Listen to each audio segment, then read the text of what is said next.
And welcome to Alouettes Flightdeck, podcast dedicated to Montreal Alouettes football. I am Tim Capper. You can find me on X at Repact. That's REPPACT. And I'm Cliffy D. You can also find me on X at Cliffy D. And my gosh, it's finally here, Tim.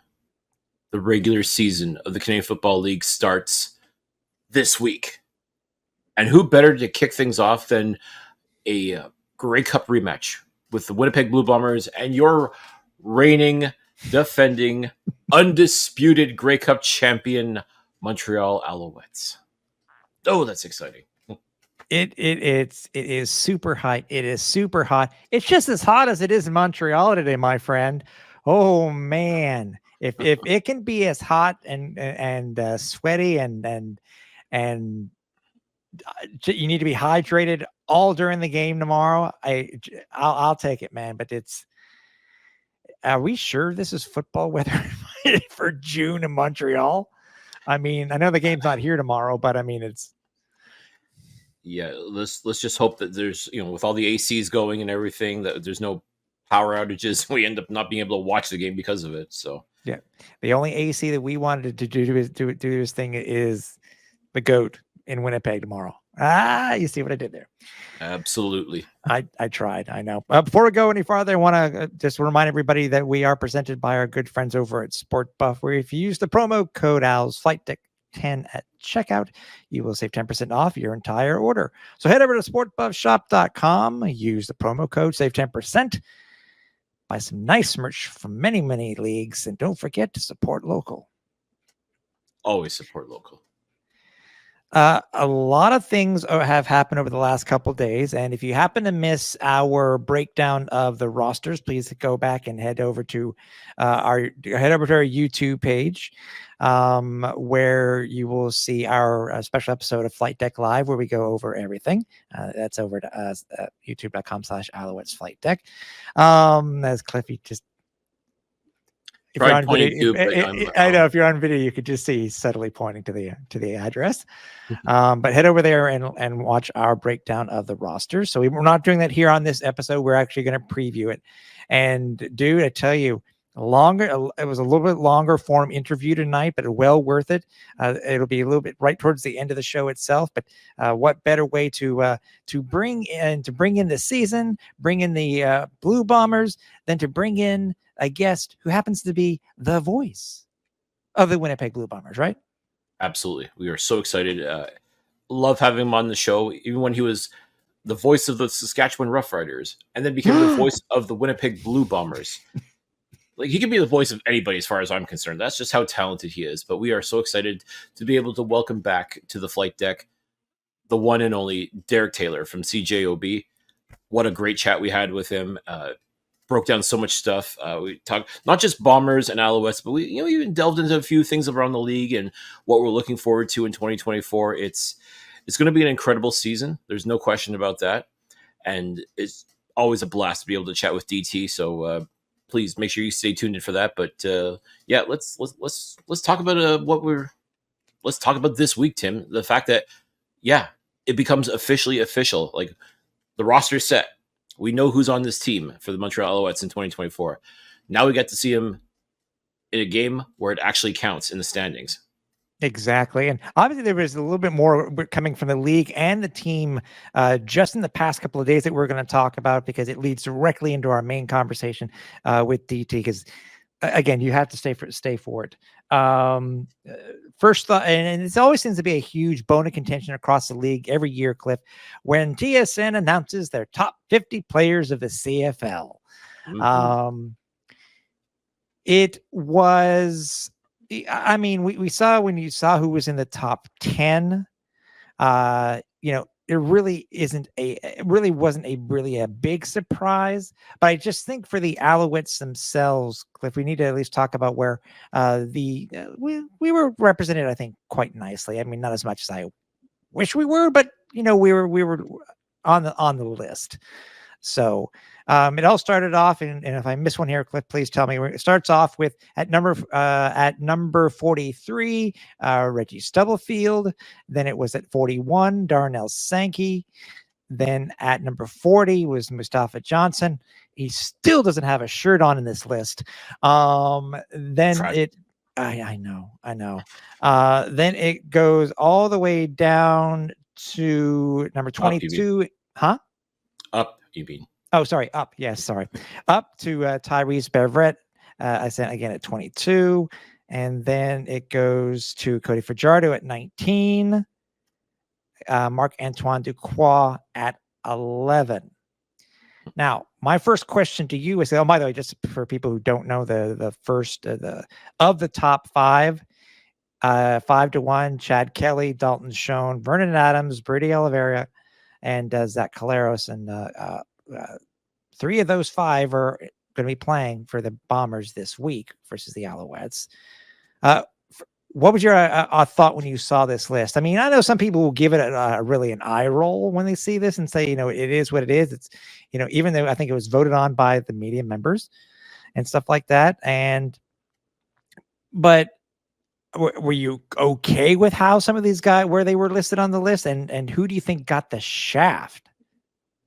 I was very surprised not to see Tyson Philpott on this list. I mean, yes, he did miss the first part of the season due to injury last season, but is it not? It's not how you start; it's how you finish. And arguably, he finished as one of the premier receivers in the league. Definitely, without question, most outstanding Canadian in the Grey Cup. I mean, game-winning touchdown. I mean, how is he not on this list? I'm baffled. And again, I'm very afraid to talk about this simply because people know, or people like to give me the gears about this. But why is Trevor Harris on this list at number 33? He barely played last year, and again, I know it's due to injury, and I know people think I have it in for him. I really don't.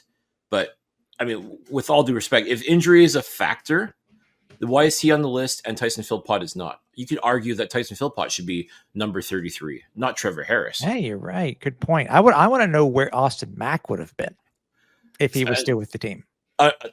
Again, another one that should be on this list, even if he's not on the, like, what is this who they think is going to be great in 2024? I mean, or is this based off of your accomplishments from 2023? Because Austin Mack, then with that thought in mind, should be on this list. Matt Sear Betts should be on this list. There's a lot of guys that are no longer in the Canadian Football League because they're trying their luck down south.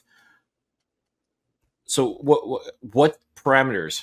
I guess that's what I'm having a hard time wrapping my head around with some of this. I mean, by and large, I agree with some of the choices, but the fact that there's no Tyson Philpott on this list, and now that you mentioned Austin Mack, it's questionable. Like what exactly are you going for here? Like, is this top 50 players that are in the league right now? And are you basing that on their stats from last year? I'm guessing that's how it has to be, because I mean, well, okay, you want to put it that way? Let's put it this way too. One guy who is on that list from the Alouettes who came in, did not play the entire year, is Darnell Sankey. Okay. What about Sean Lemon? Is it because of his current status? If that's the case, then we could easily talk about a certain quarterback who's in the top 10 for the Toronto Argonauts. How about top 5? Sorry. I mean, yeah, top 5. So that, I mean, is that the reason why Sean Lemon is not listed in the top 50? I would definitely argue he's one of the top 50 players in this league. I mean, truthfully, and again, Tyson Philpott, I can make a very strong argument for. And again, I'm not trying to disrespect Trevor Harris. And yeah, when he's healthy and when he's playing and all that, yeah, he definitely belongs on the list. But what are you basing that? Like, are you basing that on what you think he's going to do with a full healthy season, or are you basing that on the past and expecting it to be like that, provided he doesn't get injured? Like what are the parameters? I guess I want to know. Like, what are you basing that on? Like, how do you justify that? I guess is what I'd want to know. No, it's a very good point. And I know some people have brought up some other people too from other teams that they felt that they got disrespected and stuff like that. Some were talking about Mary Alford from Saskatchewan, but then again, we could, we could talk about many other. I mean, as I said, I'm curious to know where Austin Mack would be. I really am. I'd love to see where he is, or maybe Luau Uglak. Would he be on this list too? But very well deserved, obviously, to be almost a top tenor for Marc-Antoine Dequoy. Yeah, definitely. I mean, 11. You're on the cusp of top 10, obviously, and that's tough. And is he better than Willie Jefferson, or is he worse than Willie Jefferson? Wynton McManus, Darius Pickett. That one, I find that one a bit peculiar. And again, no disrespect to Darius Pickett, former Alouette, and definitely has played some outstanding football both here and in Toronto. And I have no doubt he will do excellent in Ottawa as well. But is he number 6 based on what? And isn't it just a little too on the nose that he wears number 6? Has always worn number 6. His Twitter handle is Pick6Pickett, and he's number 6 on this list. I'm sorry. I will argue to the death, even if I had to, that Marc-Antoine Dequoy should be number 6 and Darius Pickett should be number 11. If we're going by overall body of work, which I think maybe this list should be based upon, I'm sorry. I definitely think Marc-Antoine Dequoy is a much better football player and a much better contributor. And if you're going to be building a defense, you'd be building it more towards Marc-Antoine Dequoy than you would in Darius Pickett. Again, not being disparaging towards Pickett. I definitely think he's a hell of a player, but I this doesn't sit right with me. And is it just because his number is 6 and that's why he's number 6? Is he truly the 6th best player in the Canadian Football League right now? I really have a hard time with that. Yeah, and we only have one technically? Is it only one? We only have one offensive person on this list. Yeah, which is our quarterback. Yeah, Fajardo. I mean, that's, and again, definitely he truly deserves to be on this list. There's no question about that. And yes, this Alouettes defense is top tier and showed it not just in the Grey Cup, but I mean, towards the end of the regular season as well last year. This defense was on another level. So yes, the guys that are on that list definitely deserve to be on that list along with Fajardo. But as I said, how do you leave Tyson Philpott off, for example? I mean, he caught fire at the right time last year offensively for the Alouettes and was a major contributor. But Marc-Antoine Dequoy at 11 and Pickett at 6, to me, the math ain't mathing. You know what I mean? Yeah, it's true. I mean, it's all subjective. Again, it's kind of like it's kind of like the power rankings. If you think about it. Yeah, which of course every CFL fan will tell you that their team's getting shafted. Yeah. Unless you're number 1, and then it's, well, of course they deserve to be. Of course. Which, incidentally enough, the Alouettes are number 1 in the power rankings. As, let's face it, as the reigning, defending, undisputed Grey Cup champions, they should be number 1. They should be. And I'm sure a lot of people will say, "Well, are they though?" And well, what better opportunity to prove it than to go into Princess Auto Stadium in Winnipeg this week to take on the Winnipeg Blue Bombers and prove beyond a shadow of a doubt that they truly are worthy of the number 1 ranking. It's interesting. This will be a great chance for them to prove just that. They're checking the pregame stats and stuff like that. I know we're just, talking about news in general, but I mean, it's just the pregame stuff is so cool. I'll leave that till we get right to the very thing. So I'll leave it at the end. The league announced their halftime show very early, even before the first game kicked off. Cliff, they announced the Jonas Brothers for BC. Interesting. Yeah. I was trying to come up with something, a quick reference to one of their songs. Anybody watches the interview, I already did it, so I won't try it again. So, and we thank you for that. Yeah, thank you. Thank you very much. What thoughts on? I guess we can match it up versus last year. I mean, the CFL has been bringing in the big names for these halftime shows as of late. And Jonas Brothers, I guess, seems to be it's a very well-known group. Obviously, is it Green Day? I mean, yes, they're younger than Green Day. They haven't been around as long as Green Day has. But I mean, is it? How would you rank before just them in general? Jonas Brothers versus Green Day last year.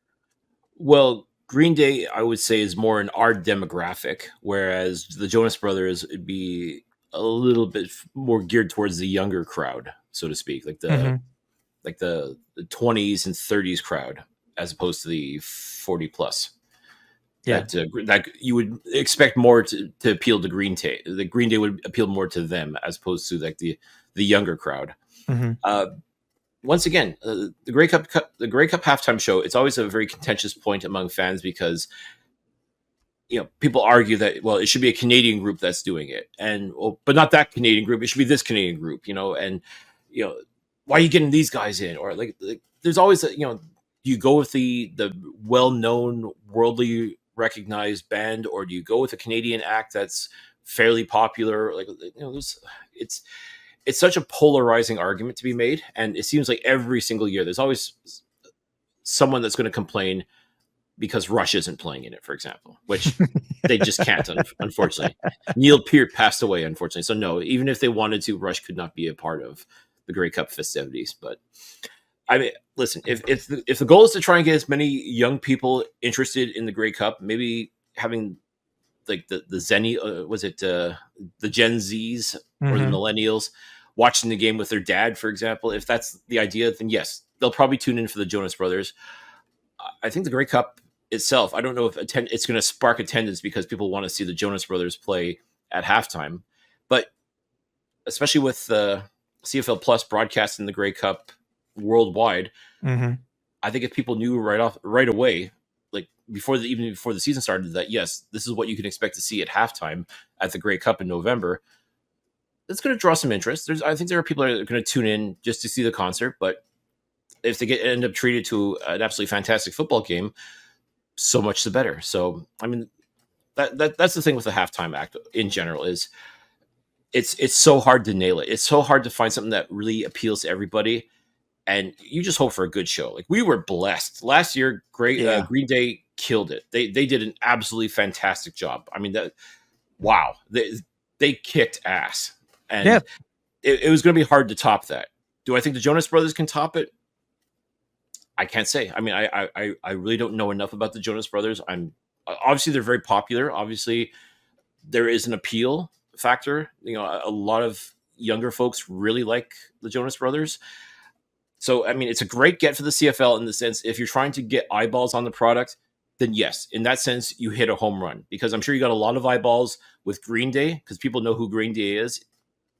Maybe the younger crowd, maybe not so much, but like your core demographic definitely knew who they were, because those are the people who are watching the Canadian Football League. Those are the ones who are going to Grey Cup and buying tickets and all that jazz.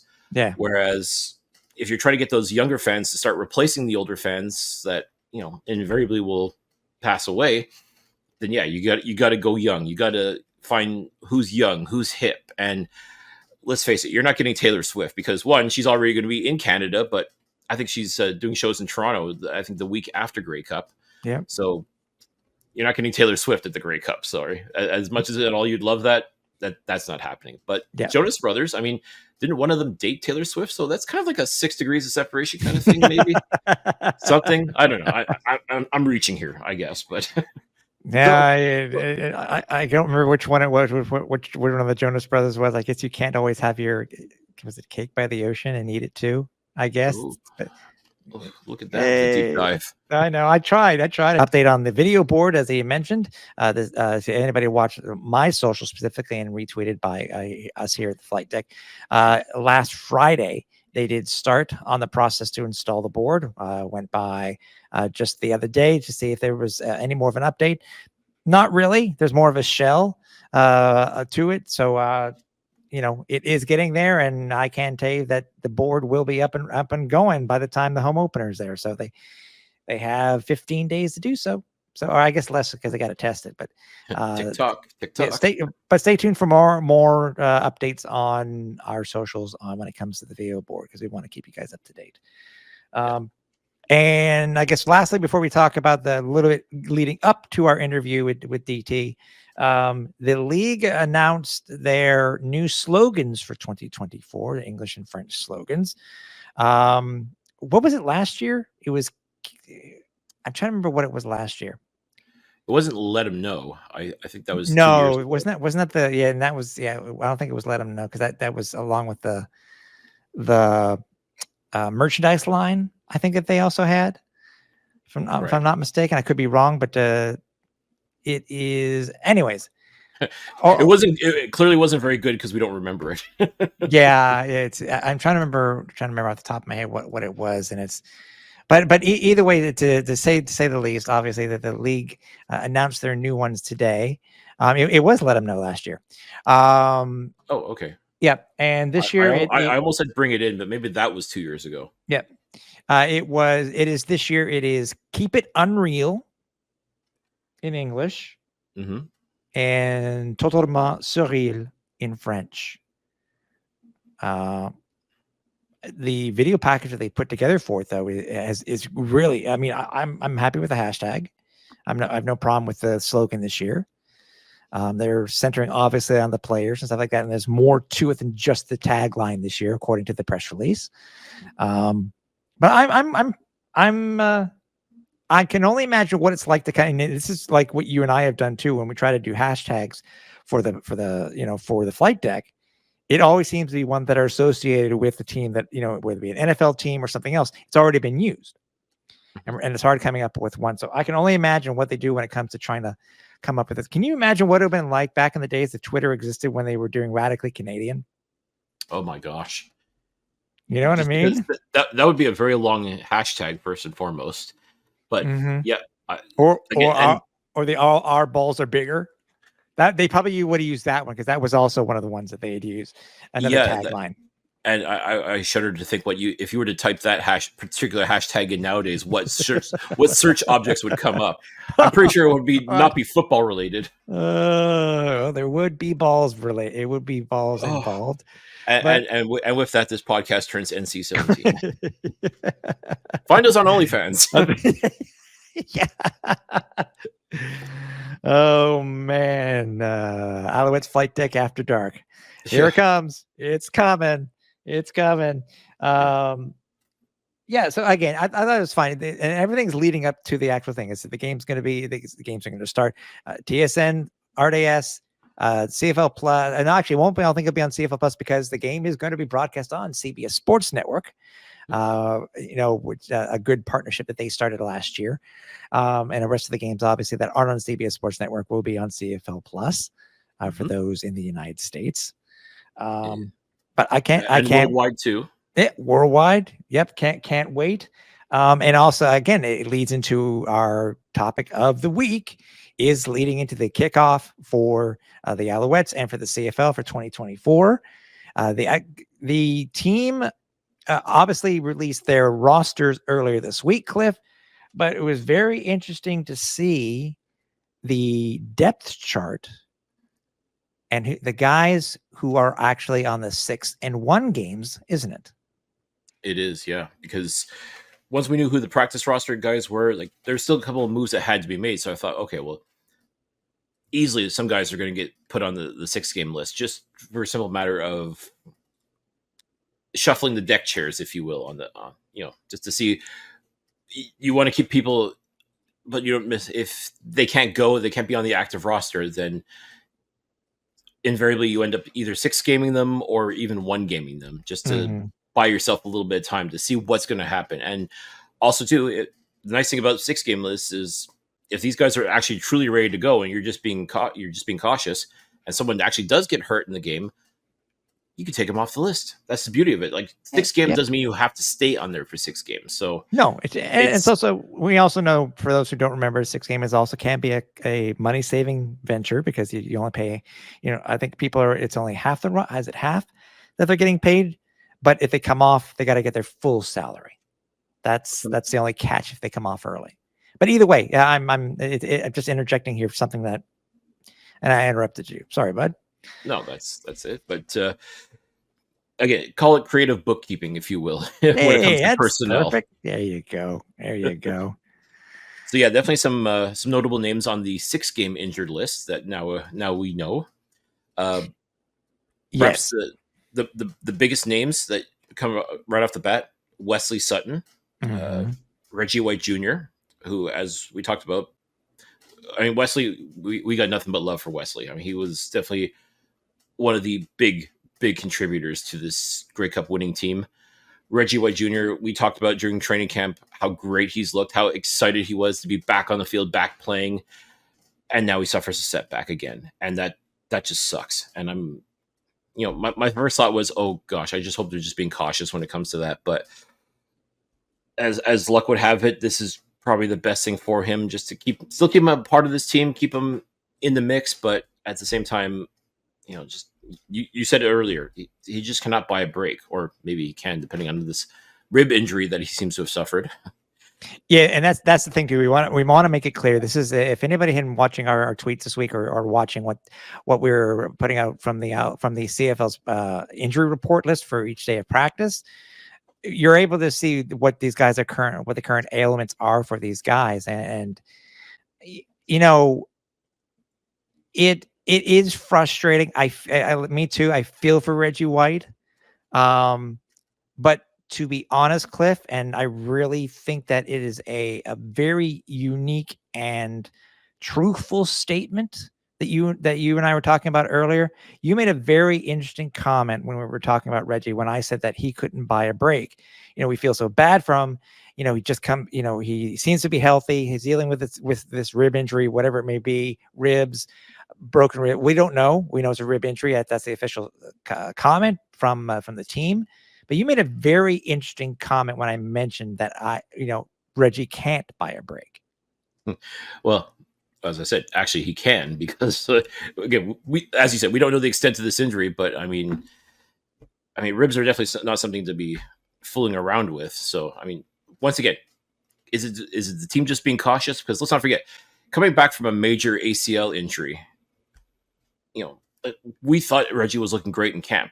Mm-hmm. Like, running his routes, he was doing everything that we expect out of him. We were excited to see the Reggie White that wowed us back in 2021 and 2022. But yeah, now to have this wrinkle thrown into the mix is a little weird, but it is what it is. I mean, all we can do is just hope for the best for Reggie, and yeah, it's just a tough situation for him. I definitely feel for him.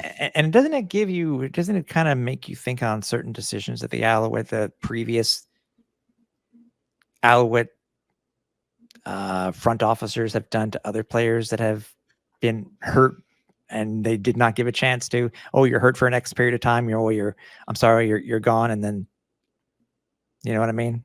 Oh yeah, I know what you're talking about.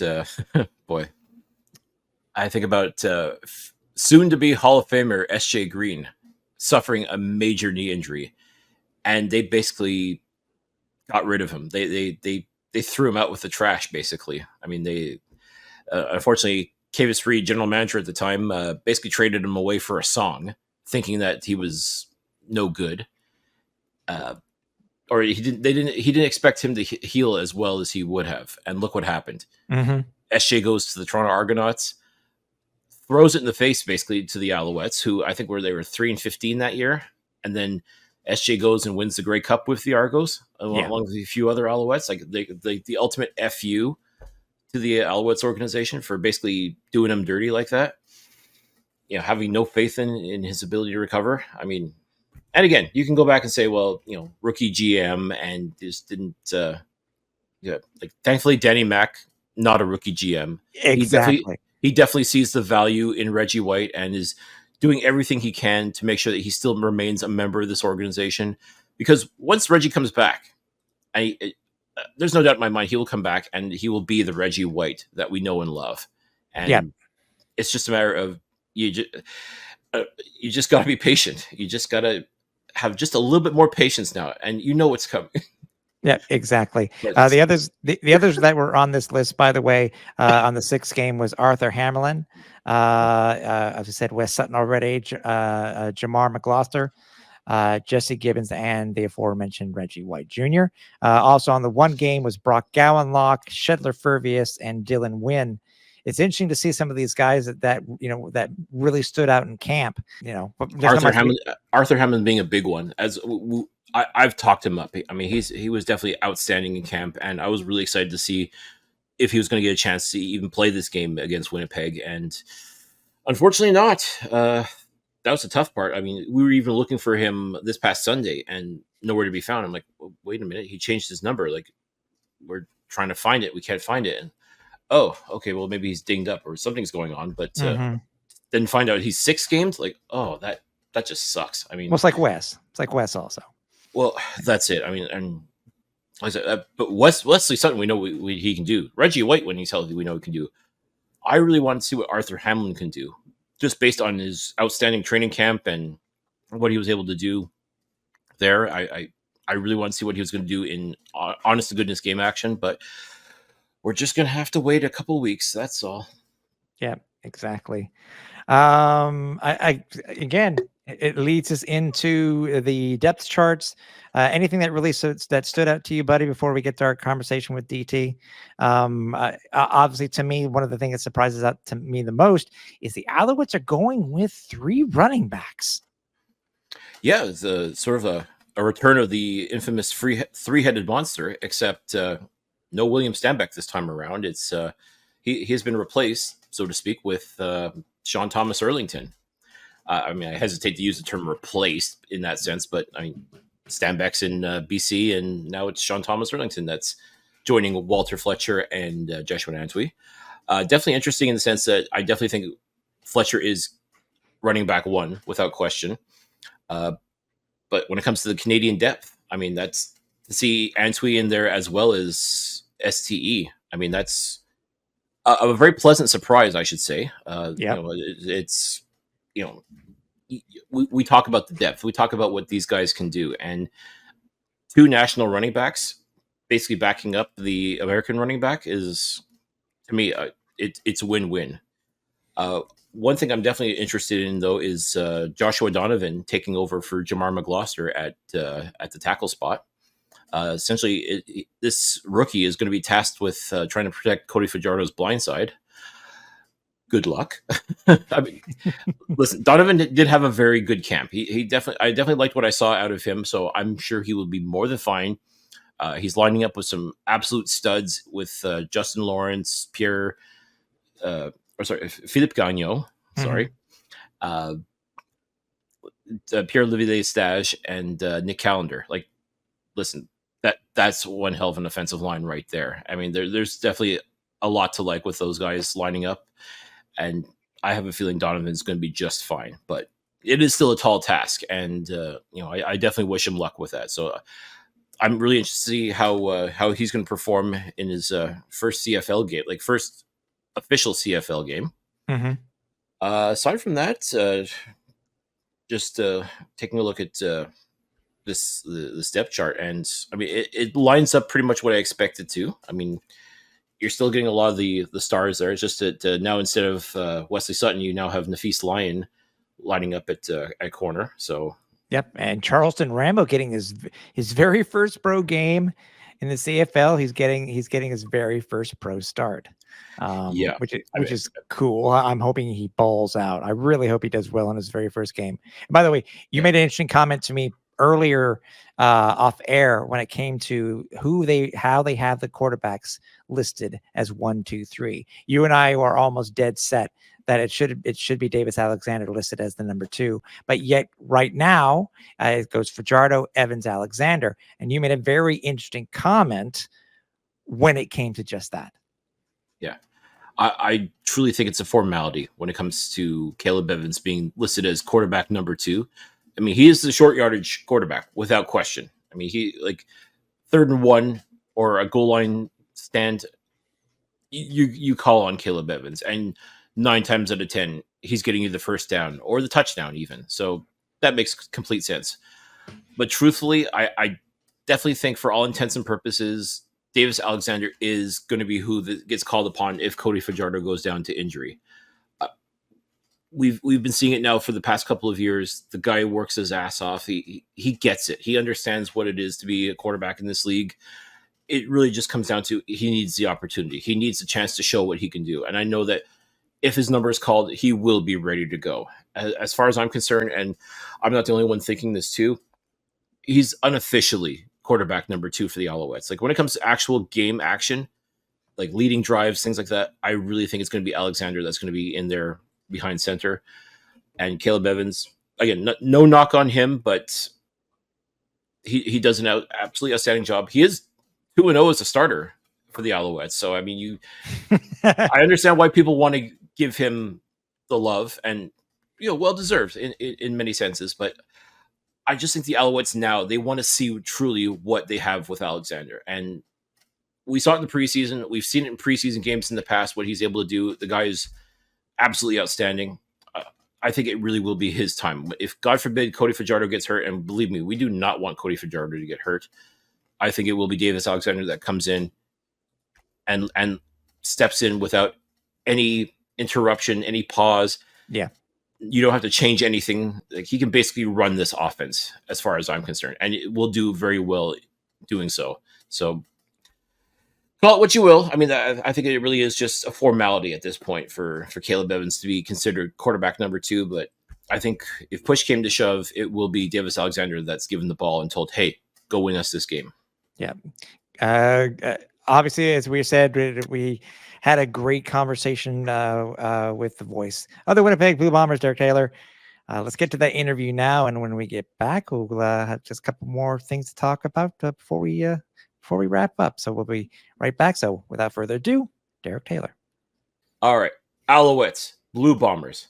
Finally, the CFL season gets underway this week. And we are so excited to be joined once again on the Alouettes Flight Deck by the voice of the Winnipeg Blue Bombers from CJOB, the one, the only, Derek Taylor.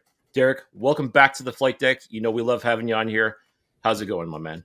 It's great. I'm just basking in my predicted Bombers 22-point win in the Grey Cup. So, yeah, really nailed that one. Just right on the head with that one. Man, that was such an intriguing game. But yeah, back for more in 2024. I'm excited. Well, I couldn't help but I was just thinking about this actually today. The last time the three of us were all together talking was on the field at Tim Hortons Field, talking about the game that had just happened. Couldn't believe it. I couldn't believe it. You guys saw me. Like, the Bombers were up 10 at halftime. Like, no, there's no way Montreal's offense can make these points up. Oh, well, Fajardo played maybe the greatest game of his life. It was something to behold for sure. Yeah, I think that final drive, that the drive as they call it here, is going to be burned in my mind for, I won't say forever, maybe necessarily, but for a long, long, long time. Like, I just, everything from start to finish was just, holy cow, just absolutely incredible. It was the perfect encapsulation of what Fajardo's been since he became a starter in this league, right? 2nd and 18. He scrambles for 13 yards. He can be lethal with his feet. We saw him convert 2nd and 20 pluses when he was in Sask.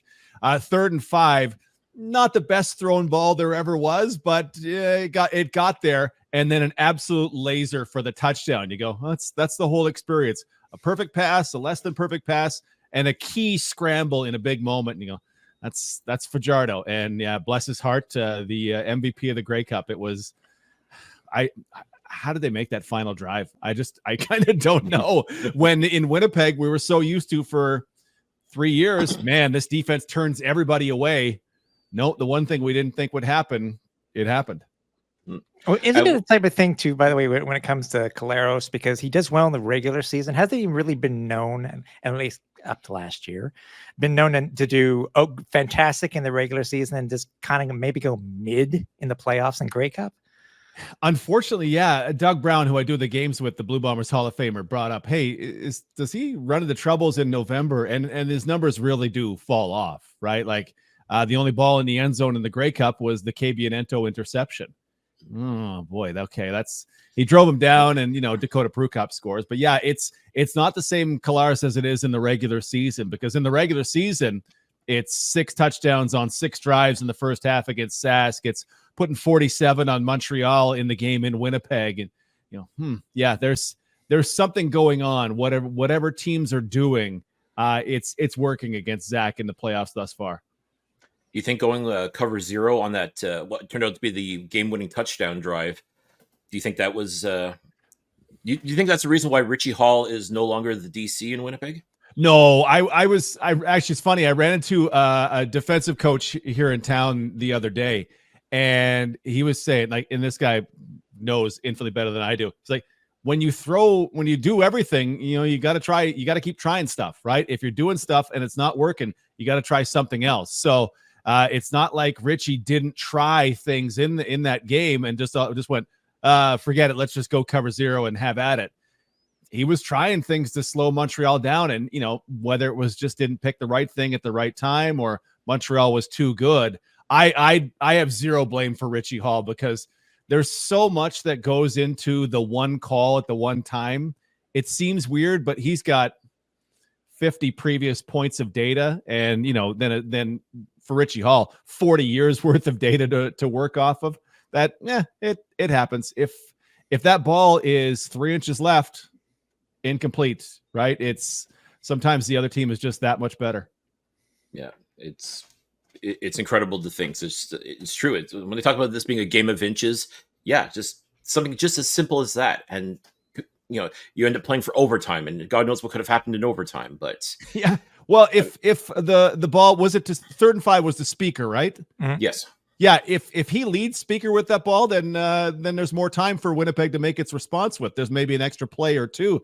Well, it's actually kind of fortunate. Maybe it worked out that way. The Bombers had to go to throw it to the punter, try to get it in the end zone for the touchdown. If Zach has 2 more plays on that drive, goodness knows what happens, right? Yeah. There, everything is all these little edges and all these little things that work out one way and don't work out the other way. I try to draw meaning from them, but sometimes they're just how it happened. If Speaker doesn't make the catch, it's Bombers' ball. It's over. That's the thing. So it's they talk about the team of destiny, the 1%, et cetera, et cetera. I mean, the players themselves, I'm sure they use whatever bulletin board material they could, but yeah, it's funny too, guys, is that coming into this game this week, Grey Cup champs on the road. They're trying to use every bit possible to say, well, we're being disrespected once again. I mean, we know really the reasoning why, which we understand. But hey, you know what? Either way, this matchup, even though it is going to be a Grey Cup rematch in Winnipeg, what a way to start off the season, though. Absolutely. Can I pitch something to you two guys first? Yeah, please. How many legitimate wins that you're proud of did the Montreal Alouettes have last season? Because I think of 2. We got the last second win in the Grey Cup was absolutely legit. Yeah, the Grey Cup was awesome. Yeah, last second win in Ottawa. Okay, they keep the Caleb Evans. When Zach, the dismantling of Toronto in the playoffs. Is that Toronto just like 9 turnovers and Chad Kelly looks like I can't even describe what Chad Kelly looked like. I kind of go, and I'm on the outside of that one. I look back at as Toronto gave that game away. Letcher's return is critical in that game, but Toronto, yikes, man. Why is Kelly running short yardage and why is he throwing it to nobody in white? What's happening there? I think it's how it started, though. If Dequoy does not make that pick 6, I think Toronto just runs roughshod. Yeah, because they were driving. They really did drive all day, but they got ahead. Dequoy did what he did, quieted the crowd down, and they just dominated. I think it's just a matter of. But did Kelly have a concussion? We don't know. He did. He may not. He may not have. But Hamilton in the East Final. You win a playoff game. To me, that's good. Hamilton didn't look great, but. You beat a team you had to beat to advance, and it wasn't a sure thing. And then the Grey Cup is the most legitimate of all legitimate wins. Like you went toe-to-toe with the best team in the West, trailing by 10, and took it away. And then the rest of the season, they lost to everybody ahead of them and beat everybody behind them. And I go, okay, well, if you feel disrespected, okay, I kind of get it, because you played Ottawa 95 times and you kept beating them, right? So the one thing, Paul Lapalisse is doing some great breakdown videos on YouTube, and he did the Montreal season. We break it down to the thirds, 3-3 and 3-3 and 5-1 down the stretch. I'm like, yeah, but again, Ottawa, you're beating bad teams. Like, I think it's how they I think it's how they beat them, though. I mean, look what they did versus, and it was. I'm going to give Edmonton where the credit is due. You know, they were up. Montreal had to come back, to win that game, even just to clinch a playoff spot, because they were going on a bye and then etc. So I'll give him that. When I said it's funny, the games that I've chosen were again were teams that were below 500. Edmonton, the one in Ottawa, which they came back with, and I'm trying to think, the game in Calgary, I think it was a very considering that they really don't win out west all that often.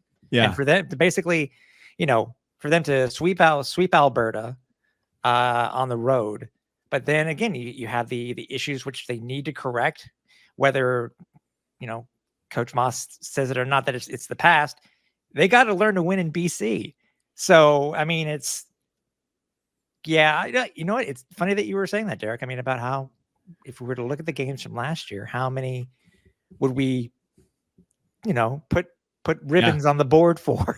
Yeah. So when I see power rankings this year, and Montreal's number one. Well, I can't, because never beat Toronto, never beat BC, never beat Winnipeg.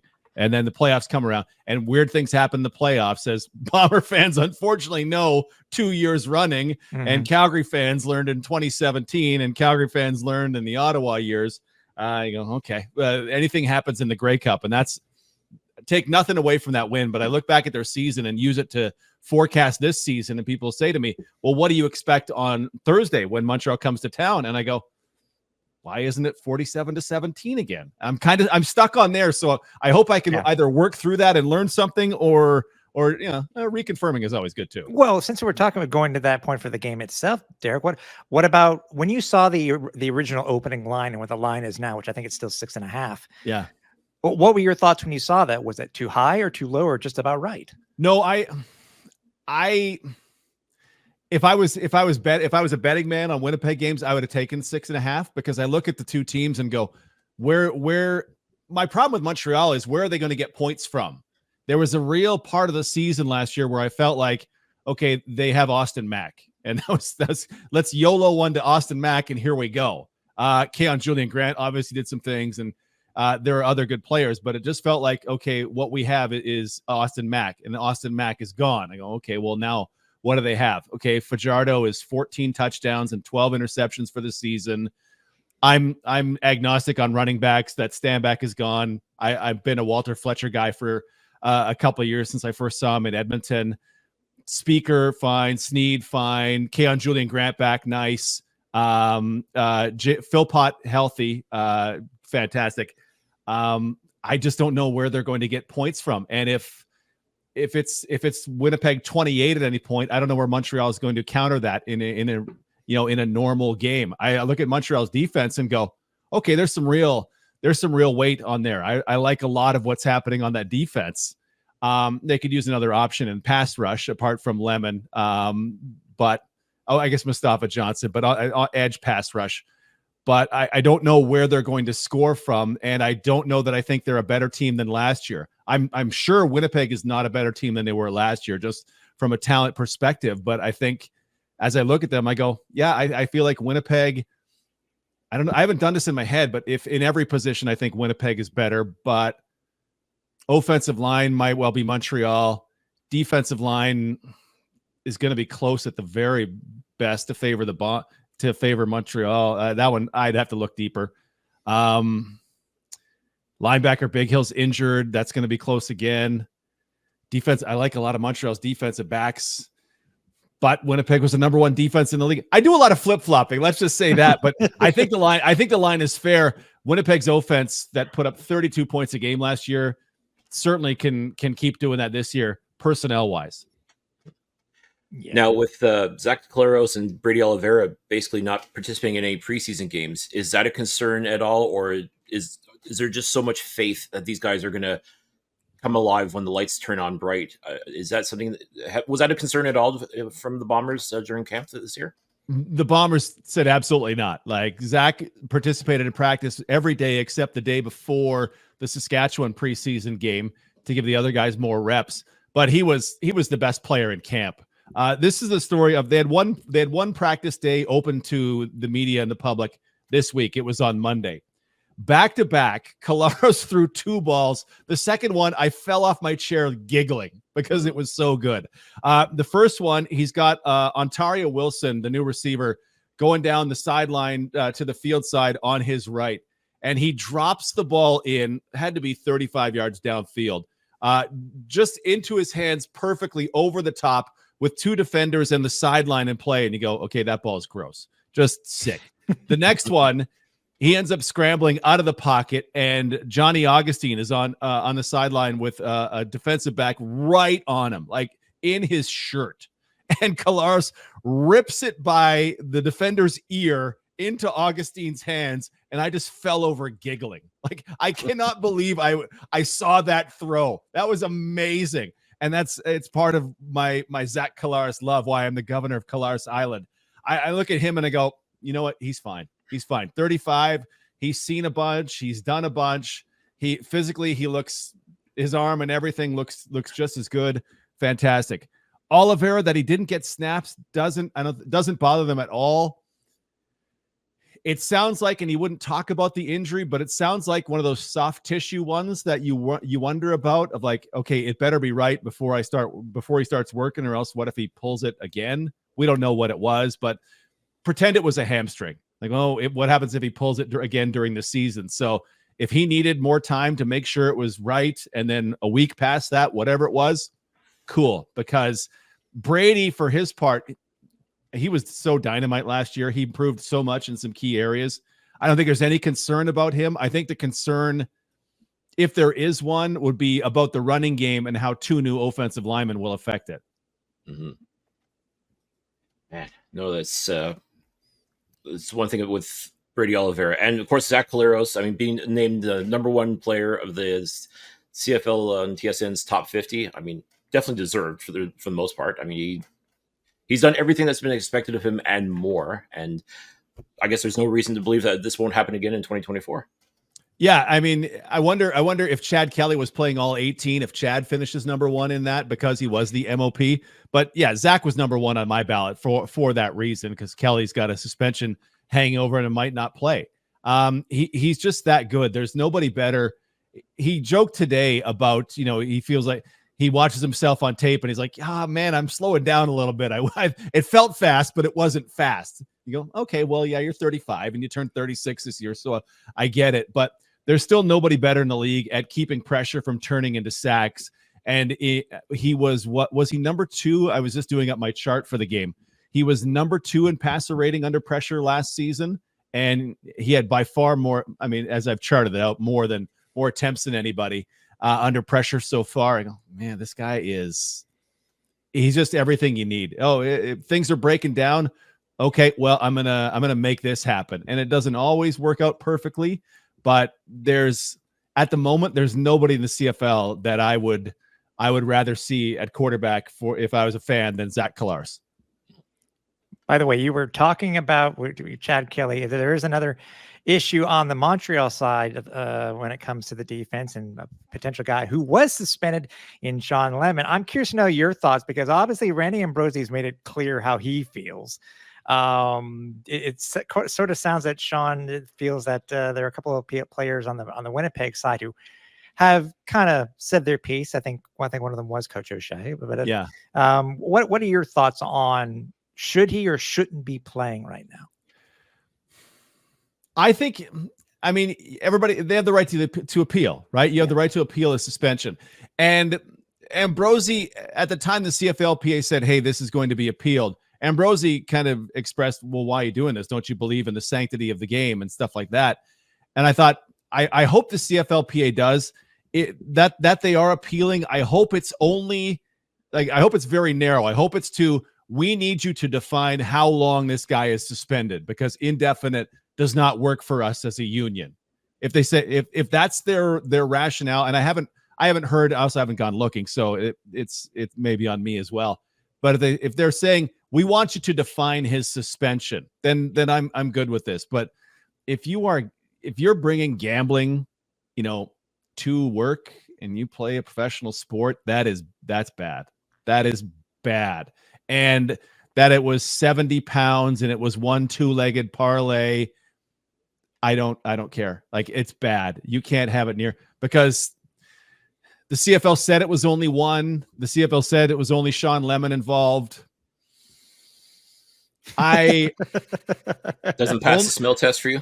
Only one time, and he never, like, just think about the stuff that you talk about the gang at work with.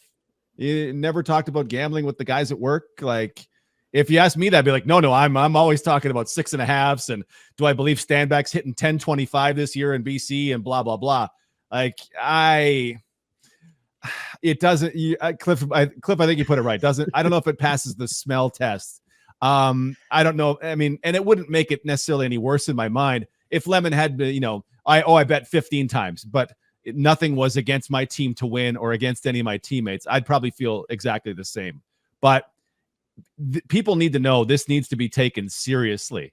Like, the MLB's dishing out lifetime bans, NBA's dishing out Jonte Porter lifetime bans for just being nuts. I'm going to put 15 grand down on an also ran Raptor to get fewer than 10 points or whatever. Like, dude, come on. You got to be smarter than that. Yeah. I saw the stuff today too. Speaking of, I think it was the Raptor. He once had to basically throw a game because he was screwed when it came to one of the bets that he did. And then you talk about the guys, like more than a half a dozen guys in MLB who basically were implicated. I mean, it's funny when we say bringing receipts, the league's bringing betting receipts for sure when it comes to Sean Lemon. So, and it's just a matter of how many weeks will the Owls have him. If you go through the whole Duron Carter situation way back when and how long that took, who knows? The Owls could have him for 8-9 weeks. They could have him for longer. They could have him for a shorter period of time. Well, and I was just looking at the depth chart as I look off. Like, it's Lemon, it's Avery Ellis, and Isaac Adeyemi Berglund. They're only carrying 6 defensive linemen at the moment. I'm curious to know. Hopefully, Dylan Wynn can play at some point. Gowanlock is off the edge, but they are not overwhelmed with pass rushing options, it looks like here. So Lemon becomes that much more important, and they need to be prepped for it. I don't know, like the ultimate suspension. It can't be 1 game and it can't be 9 games. 1 game is too few, and 9 games. I was talking about this with a buddy of mine today. If it's 9 games, you're going to get people going, oh, so it's the same as harassing somebody in the workplace. Mm-hmm. That's not a conversation that the Canadian Football League wants to have, or be caught. They're not going to have it, but get caught in the middle of it, because one of those things is not like the other. Right. So, but you need to take this seriously. And I don't care how distant it was. If you're betting on the league in which you play and the team on which you play, I'm in the Pete Rose should die without getting into the Hall of Fame crowd. So I was just up to ask you that question. Do you think it would be a full-on ban for Sean Lemon? And would it affect, because he is a Hall of Famer, would it affect his Hall of Fame status? It absolutely would. If it was, if the CFL has all the facts, and if the facts are what the CFL has told us about, then it absolutely shouldn't be too terribly long. It should be, gosh, I'm thinking of other suspensions in the league, right? AC Leonard gets suspended 2 games for not taking a urine test, and then an extra game because he was really awful to the tester. Well, where does it fit in with that? It needs to be taken seriously. So it's got to be multiple games. It's got to be less than what Chad Kelly gets suspended. And then I'm willing to let kind of the league do whatever it thinks is best. But this is awkward territory of, they don't have access to all the books, right? They'd probably have some reciprocal deal with the books that sponsor the CFL. But there are, if you're a sports gambler, there are a million books out there. Mm-hmm. So the Bet365 maybe ain't reporting its deal to the Canadian Football League and letting you know that, oh, hey, we share a guy who has this name is betting on this sport, right? there's a lot that's potentially going on there. But yeah, it is sticky. It is sticky at best. But yeah, Lemon will be out there and needed for Montreal on Thursday. Or he could easily have gone through 5 dimes too. That's a European book. So, hey, real quickly before we talk about get into the game itself, I have to at least ask you, because it seems to be a sort of a contention thing here in Montreal. Princess Auto gets their first new field since it's opened. I don't know if you've been on the new turf yet or anything like that. I mean, before and after, do you think it really is going to make a much of a difference in how the game is going to be played by either of these teams? It was interesting. The first day of training camp, so they finished it up the night before the first day of rookie camp, and you saw guys not ready for it. Like they were slipping and falling. KJ Hill, who's since been released, was slipping a couple times. They were not prepared for the new turf and how it would be compared to the old turf, which they must have had a chance to run on, even if they were brand new. But since then, like Coach O'Shea talks about, I just stand around all day, but my back feels better. It feels like there's significantly more.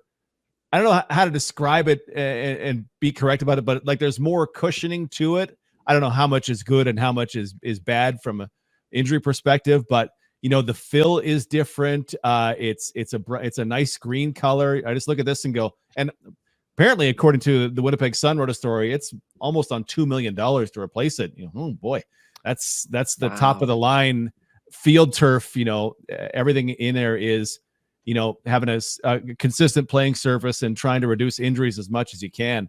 It looks great, and I think the Winnipeg guys are adapted to it. I'm not sure any other players will have any problem with it, because I'm sure they would have played on field turf Vertex Core 1, whatever it's called. It's got a bunch of names to it, but no, it's a big deal. There's some real nice improvements to the stadium that I hope show up on TV that the Bombers went to this year to improve the experience as they chase yet another Grey Cup appearance. Was the field all Bombers, or did the University of Manitoba pitch in at all, or was it the city? Oh, that's a great question. The release that went out in January talked about. I'm fairly sure the Bombers through another group control the stadium. Don't quote me on that. Mm-hmm. I'm saying it live. I'm pretty sure that's how it happened. So I feel like this is coming out of the way Paul Friesen's article in the Sun made it sound like it was coming out of the Bombers' pockets as they now control what's on there. Though, as you say, the University of Manitoba does share that stadium.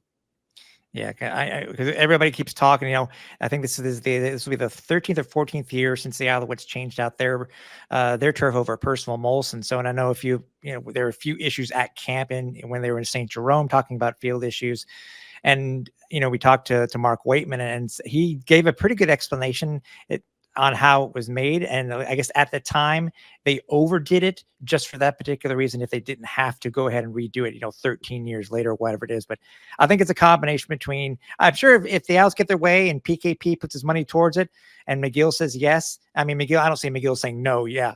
Don't put in a new field. We don't need it. But, I don't see why the Owls wouldn't be doing it in the next couple of years, but we'll see. Yeah. It's expensive. So it's no small feat for these clubs to be, I mean, forgive me, I forget what the Bombers turned in profit last year, but using a third of their profit to then to redo the field, that's a significant capital investment on the team. So yeah, if I can understand why you'd want to squeeze every little drop of life out of a field turf before you replace it. Hey, it's 13 years. They could pay it off over 13 years. Pocket change to the billionaire owner that. Man, the cat in BC set the bar pretty high for everybody else in the CFL right now. Oh, yeah, no kidding. 50 cents? Come on, man. That's awesome. Yeah. All right, let's get into this game itself. Obviously, the hype behind it being the Grey Cup rematch, and Montreal coming into town probably feeling disrespected because they have to start their championship the defense of their championship on the road. What are you looking forward to most in this game as far as like the actual matchup itself? Oh gosh, it's gonna be Winnipeg's offense against Montreal's defense. Like Montreal did a real nice job against them overall over the 60 minutes in the Grey Cup. But I mean, this was the number one offense in the Canadian Football League in terms of points scored. They're able to do it in multiple ways. It can be Kolaris through the air. It can be Brady Oliveira on the ground. And I mean, there's just so many ways that Winnipeg attacks teams that Okay, it didn't work the way they would have liked it in the Grey Cup, but there's so many things they can do with Schoen and Lawler and Dembski, and those guys are healthy now, whereas, some of them were touch and go when it came in the playoffs. Schoen hadn't played since week 18 when he played in the Grey Cup, and you go, okay, well, now he's healthy. And there's Wolotarski, and Oliveira should be fresh. Okay, well, now we're at full weapon status. So that's kind of the part I'm looking for. Within that, the Bombers lost Jamarcus Hardrick, their right tackle, and Jeff Gray, their left guard. So 40% of their offensive line they have to replace. Well, how big a deal? I don't think there are a lot of great tackles in the Canadian Football League. And they lost one when Jamarcus Hardrick left, in my mind. So what is that going to look like? And what are the ripple effects of not having Jamarcus at right tackle? What are they in the run game? What are they in the Zach Collaros gets clean pocket game?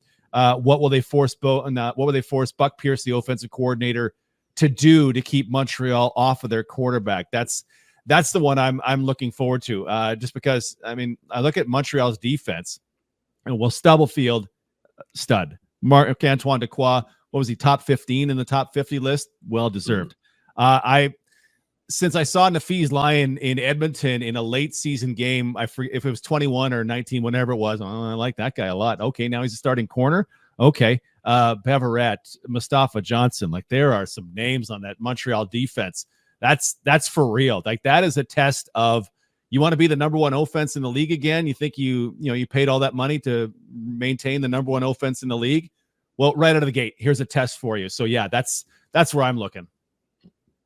And Chris Streveler, back with the Blue Bombers, he's a notorious Alouettes killer. Do you see him getting any sort of action in there as well, especially since you can have two quarterbacks on the field? Yeah, one of the guys, we were just shooting the breeze among the media yesterday, was saying how many, over under 2 snaps a game, 2 pass attempts a game for Streveler. Went, okay, well, every one of them, it pretty much requires taking Collaros off the field. Like in my 2 years, I think I've seen Collaros plus a quarterback on the field maybe 2 snaps out of, 2,400 snaps. So it's not something that they've done often. It's certainly possible because Streveler, that guy's a handful. So it's absolutely possible. I kind of waver between, well, Buck Pierce is going to do this and he's going to change pace on some teams, versus is he going to be an advanced Dakota Prukop from last season? Bomber fans know Prukop was a fantastic weapon in short yardage. It's 3rd and 1. Well, he's going to convert it and he's going to keep his feet and he's going to get 6 yards and great, let's go. And so Streveler has that element to him. He's very familiar with the short yardage package in the Canadian Football League, and he's an absolutely bruising runner. But he also provides what Drew Brown gave the Bombers last year, in that he's going to be the backup quarterback. Okay, Zach, week 1 against Ottawa in 22, Zach's pulled by the injury spotter. Okay, well, that was Drew Brown going in. This will be, okay, Strev, you got 3 plays and we need a winning field goal, so go find them, right? He's going to be kind of the 2 guys in one while they bring along a 3rd quarterback. I don't know if I think Strev's going to get back to the 2 passes a game. I don't know that he's going to get that level of play, from a backup role, but there's going to be the times where, okay, Streveler's in for 2nd and 2 from an important part on the field. And because they're subbing him in, the opposing team can sub guys in, and they're going to hope to catch a team in like a package of big guys. Okay, well, we're sticking out here. And because we have Dembski, Lawler, and Wolotarski, now we're running, right? We're going to go immediately on 1st down and not allow you to change personnel. We're going to hope to catch you on the field that way. That's my bet, just because for me, it's not like taking, if this was Calgary and you had Streveler as the number 2 and you want to keep Jake Mayer off the field for a snap, absolutely. Let's go to town. Let's utilize that to the best of our will. But to me, Zach's a different beast in the Canadian Football League. He's, to me, the best player.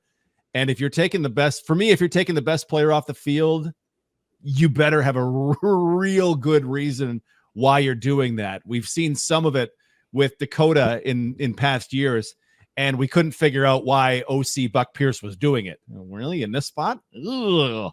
So I don't think it will be too much. I think, just between us, like, I feel like he might show it a bunch of it in the first week and make teams think about it for the next 17 weeks, and then just get back to what he wants to normally do.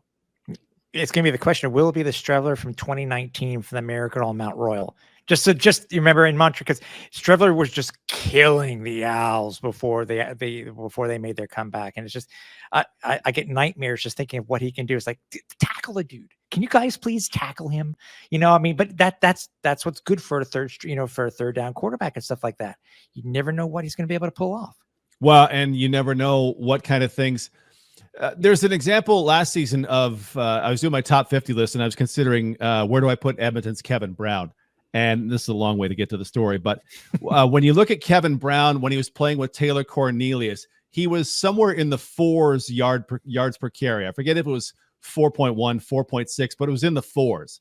When Trey Ford was the quarterback, now all of a sudden he's hopping over 7 yards per carry was Kevin Brown. And you go, oh, it's because they have to defend the quarterback in the run game as well. So I look at the options that now give to Buck Pierce, and you go, oh, well, if Strevler's on the field and Brady Oliveira's on the field, Strevler's gravity as a quarterback who can run is just going to help Brady immensely, right? All of a sudden, oh, I got to be worried over here, and I can't pursue as strong, or I can't do this as strong. And now Brady gets, a crease more. That could be lethal. I don't know if I want to take 10 yards, 10 yards per attempt quarterback off the field for that, but it's going to be a thing, and it's going to put some teams in a bind, say when the Bombers want to run the clock a little bit in the end of game scenarios, or just a time they want to play keep away. It's like the Strevler effect. Even though he hasn't been in the league a couple of years, everybody remembers what he can do. So yeah. I hope they remember it accurately, though. Like the one thing I remember doing the Banjo Bowl in 2019, and Strevler was the quarterback. This was pre-Zach Collaros. And being the voice of the Riders, oh, man, this game's going to go real well. Last week was good. Let's go. Strevler just walked that team down the field, 100-something yards, touchdown. Next drive wasn't great. Third drive, another 100-yard drive that went into the second quarter. And I turned to my color partner, Luke Mullender, and went, this game's already over. It's already over.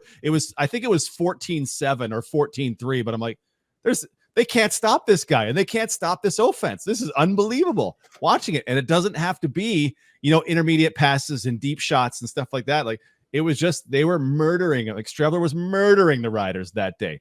So that's what you hope for. But Strevler, I mean, when he left, he was not the greatest passer of the football, right? And that's it's 2/3 of the game in the Canadian Football League. For some teams, it's over 70% of the game. Like, you have to be able to throw the ball and get teams in that intermediate, and stretch them out horizontally, vertically, all that stuff, and cut them, right through the heart in the intermediate game. And when he left in 2019, I wasn't in love with him as a passer. I don't know how 4 years in the NFL have affected that, but I'm not going to set my expectations too high for that he's going to come up and be what Nathan Rourke was, right, when he took over in 2022. And those, no real reason for that comparison other than Nathan Rourke was so unbelievable that year. Let's remember what Strevler was and the incredible things he can do, and then not try to lump too much onto the myth of a guy who is an iconic CFL player from that Grey Cup parade. Let's not kid ourselves. Funny you mentioned that. I was going to ask you, what do you think would be the over-under of number of fur coats we're going to see at Princess Auto Stadium tomorrow? I hope it's a lot, man. I hope it's a lot. I hope every Salvation Army in town is sold out. That's just everything, right? There's all these little things, and the best clubs, just jump on them. Troy Westwood makes an offhanded comment. Now we have the Banjo Bowl 20 years later. It's awesome. So I really hope that fur coats are a thing at the stadium. And I hope that we get reactions from guys and gals wearing fur coats when Strevler makes an amazing play. Yeah, it's awesome. Well, this game, I think, has a potential to be an absolute barn burner, which is with all the emotion, everything that's going on. I don't really want to call it a rivalry necessarily, but I mean, obviously these two teams played in the Grey Cup 6 months ago, and it's still fresh on everybody's mind. But as far as this game goes, I think for Montreal, you said it earlier, like in not so many words, to be the man, you have to beat the man. And I still think a lot of people will say Winnipeg is the man. Not that Montreal was lucky, but they still have to prove that they are who they say they are. And I think this will be a good test for Montreal to show that, hey, this team is for real. And for Winnipeg to say, listen, that was just one game. Like, we are who we say we are too. Yeah, it's single game knockouts, right? In a best of 7, you can reasonably leave and go, okay, this team, the Edmonton Oilers are the better team. Okay, we get it. Not always the case, but it's harder to luck box a 7-game series. A 1-game sample is not it's nowhere close to always being won by the best team, right? It's the best team on that day, right? So it doesn't matter. You won 16 games in the regular season. Congrats, Toronto. You can join the 1989 Edmonton Elks, because no 16-win team has ever won the Grey Cup. Get out of here, right? It just doesn't matter. But as I kind of project things, you go, I have to take the full sample, right? We have 20 games in Winnipeg last year, 21 of the Alouettes, and go, what were they over that span? Okay, now I try to project them to what they are this season. What were the Bombers over 20 games? What will they be? How will injuries? You kind of cross your fingers and pray that injuries don't come in to fool you. But it's just look at the history of the Grey Cup. The best team doesn't always win it, right? 2019, the Bombers win it. Hamilton was 15-3, and they were a wagon. Winnipeg had the plan that day. 2017, Calgary was miles better. I wrote a piece called 25 reasons Calgary will win the Grey Cup and 2 reasons they won't, because they were such a massive favorite over the Argos. But Devere Posey, 100-yard touchdown, 100-yard return touchdown, and Calgary does not win the Grey Cup. Man, the Grey Cup has some weird things that happen because it's one game, and because sometimes you have the plan, right? And very clearly for the Grey Cup, Montreal had the plan. Like, okay, Winnipeg thinks they're good at this. They think we're not good at this. We're gonna flip the script on them. And yeah. Oh, God, Demario Houston was this far away. This if Fajardo throws it this much behind Philpott, Winnipeg wins the Grey Cup, and we can talk dynasty. But now we're talking about they need one more to be a dynasty. Oh boy. Okay, and everybody's a little older now. Oh boy. Okay, and they're hosting the Grey Cup in 25. Okay, yeah. For me, there's a lot of angst around this season. I have a lot of angst that I'm not sharing with the team because they don't need any of that. Well, I still believe Winnipeg is the team to beat no matter what. I mean, Montreal definitely proved that. I truly think they are for real. They caught fire at the right time, and they're bringing a lot of that momentum into 2024. Couple improvements here and there, but I think they've got what it takes to definitely be competitive.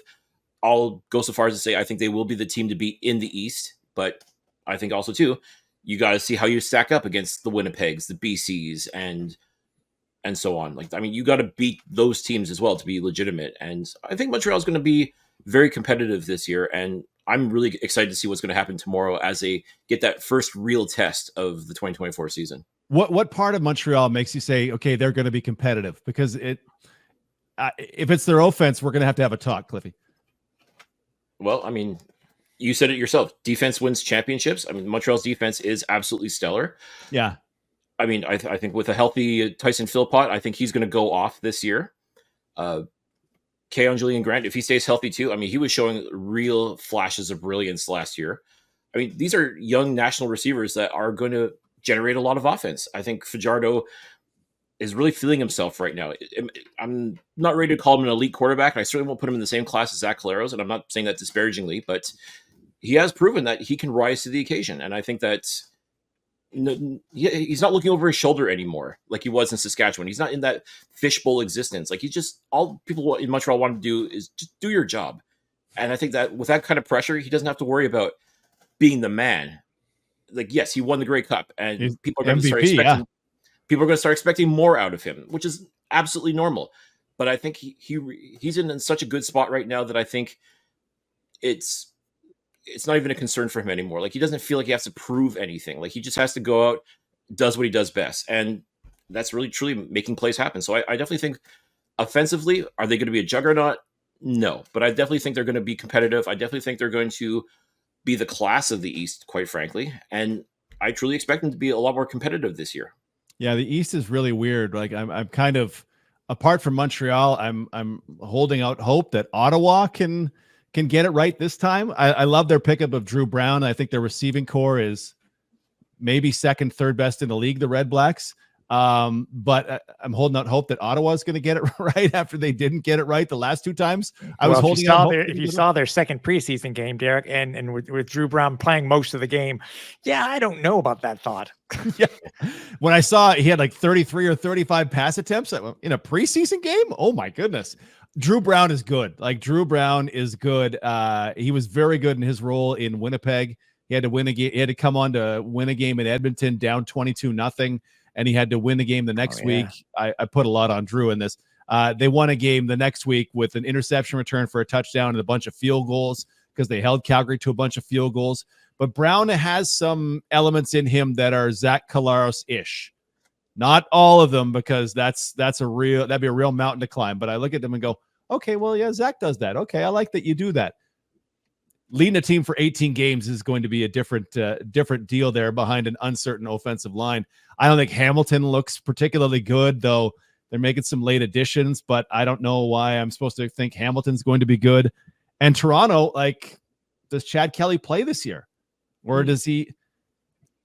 No idea. But there's a non-zero chance that he doesn't play at all this year.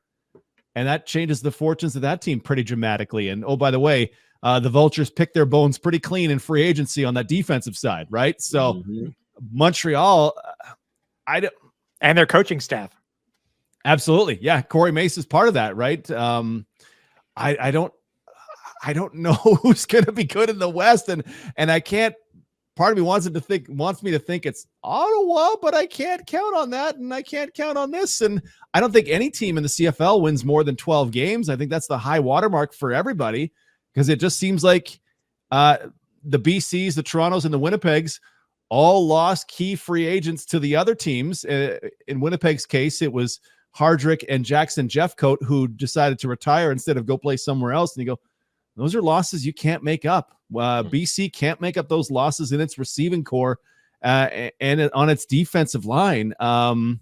Toronto, I mean, so many defensive studs gone from Toronto and their defensive coordinator that you go, well, Montreal didn't blow me away in free agency, but I mean, just staying even would be pretty great, honestly, with how an overperforming Argos squad from last year just got decimated. And then the Chad Kelly thing on top of that. So yeah, like if Montreal gets 11 wins like that, to me, that wins the East. If they get 10 wins, that might win the East too, because I just think apart from maybe Calgary, some Calgary Hamilton can be in the back end, but the other 7, I feel like it's going to be pretty close.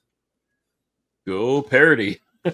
I much prefer the 15-3 seasons where I don't have to stress about anything, except if Mark Leggio bonks one off the upright in overtime and they lose to Montreal in week 10 at home.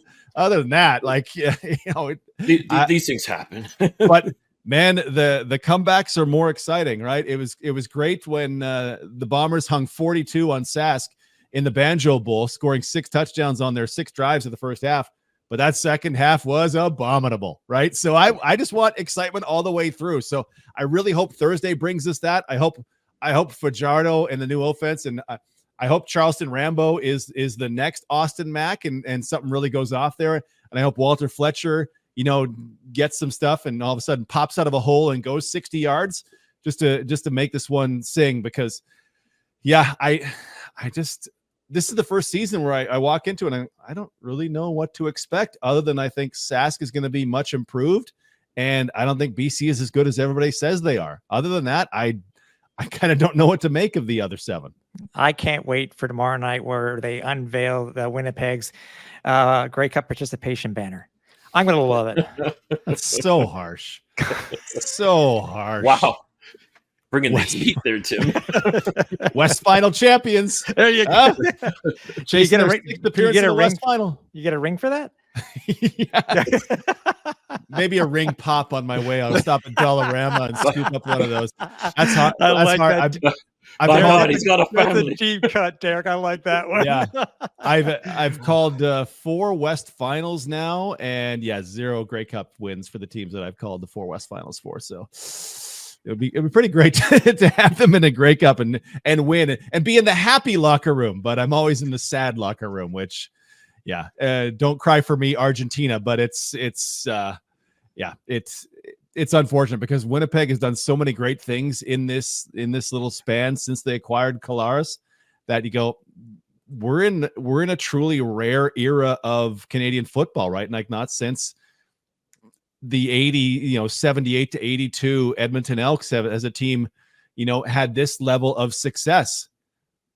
But if they don't win the Grey Cup this year, everybody's going to be there then not any good and like, oof.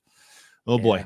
I'm sure that's harder on us as fans than it is on players. They want to win the Grey Cup every year, but yeah, we could be in the midst of something special, and it would just be kind of a shame if we found out we were not in the midst of something special. Yeah, in the immortal words of the Jonas Brothers, I'm a sucker for you. Can you believe they got the Jonas Brothers, by the way?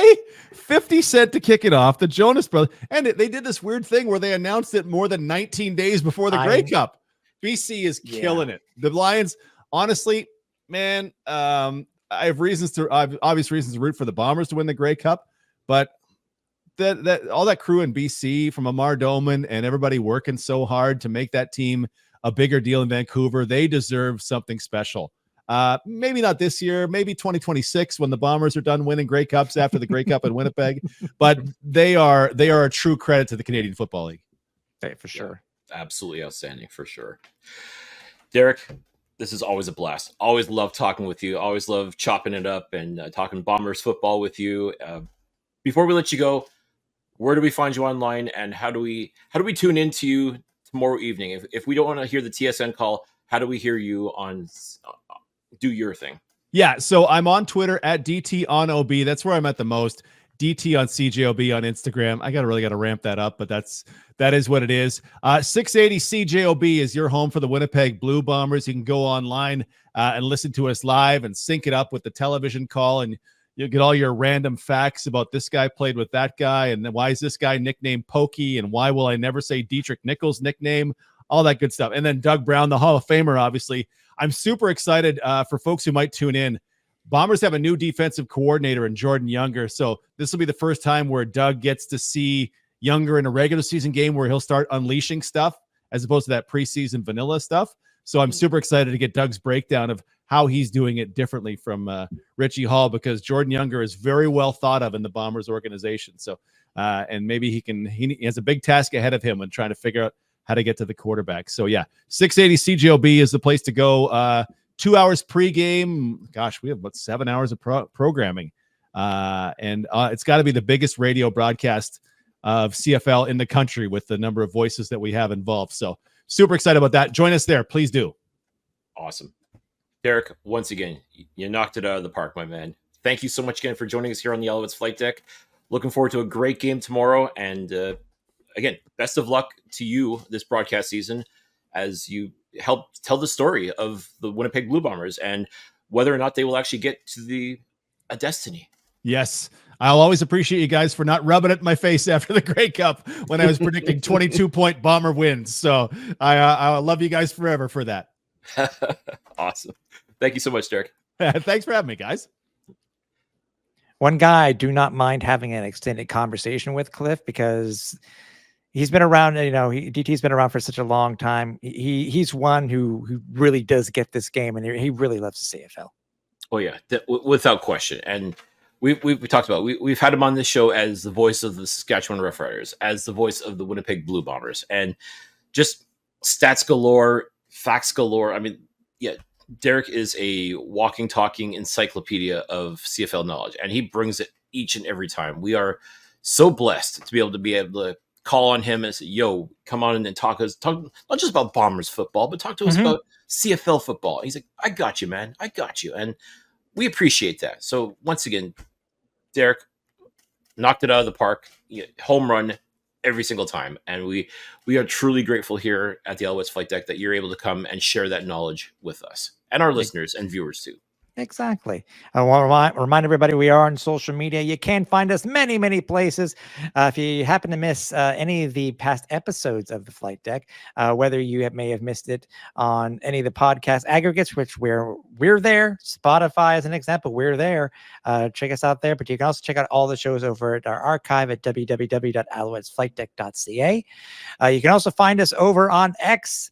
at Alouettes FL Deck. Find us at Facebook at Alouettes Flight Deck Pod. And you can also find us on Instagram and over on YouTube over at Alouettes Flight Deck.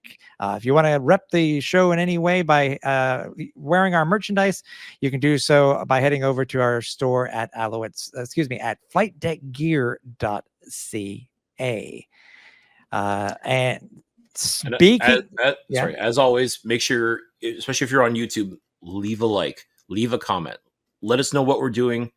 Interact with us. We want to hear from you, whether it's good, bad, other. Let us know what's happening, and make sure you click that notification bell so that when we do go live, whether it's with Flight Deck Live or uploading a new podcast, you're the first to know about it. Exactly. Also, stay tuned as usual for the game itself this week. We will be having our post game show, Flight Deck Live. So stay tuned for the notification for when that will go live. So we will be speaking with you post game, obviously, and we're not. Are we also doing something post game? But we're also doing something pre game, aren't we, Cliff? We sure are. We're very excited that we will be joining the Markcast podcast for their pregame show, if you will, for week 1 of the Canadian Football League.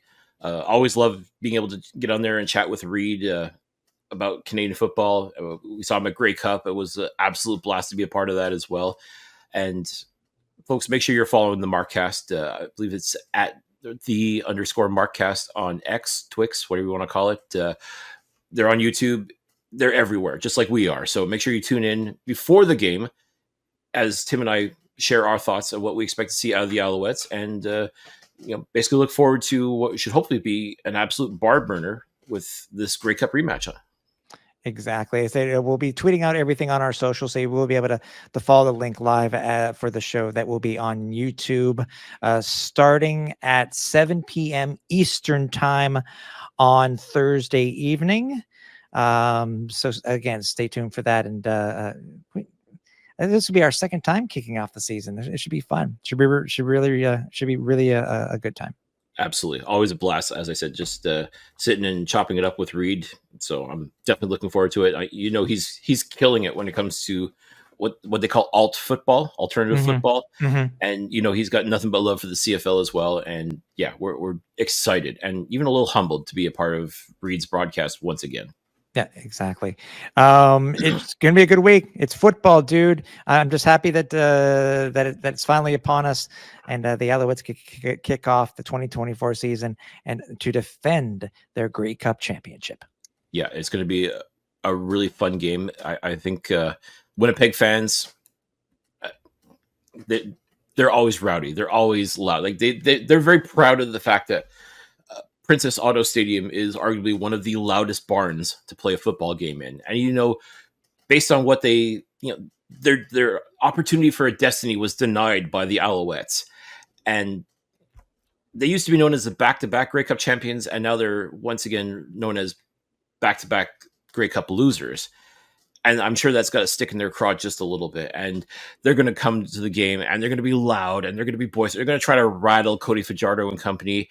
But I look at this team, Tim, and I can't help but be happy. I can't help but be happy about how they've maintained the core and added to it. They've improved upon a few things.